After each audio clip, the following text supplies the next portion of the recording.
Gisa-gisa lang siya natin para maluto yung ating red bell pepper. Ayan, gisa-gisa lang siya natin. So ngayon na guys, ayan, nilagay ko na rin in-add ko na rin yung chicken. So antayin lang natin yung chicken natin na maluto. Ayan, sinigisa ko lang siya. Halo-halo lang tayo.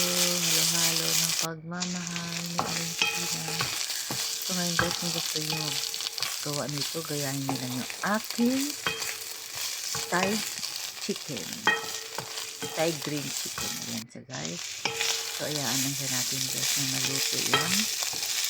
Yung ating chicken.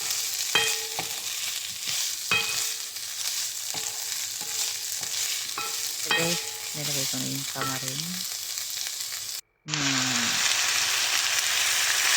Sampalak sa atin kaso lagi ko ay tamarin fish.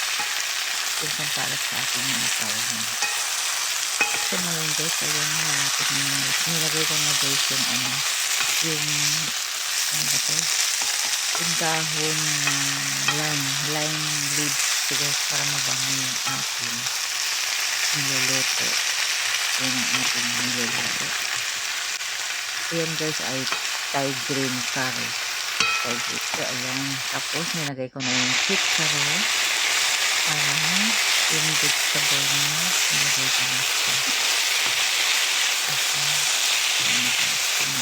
Tapos nilagay ko na yung gata saka yung kasi guys yung Thai green curry may gata yung sarapa. Parang malasa. So ayan guys, naluto na yung aking Thai green curry. Ayan o rice. Rice. Finish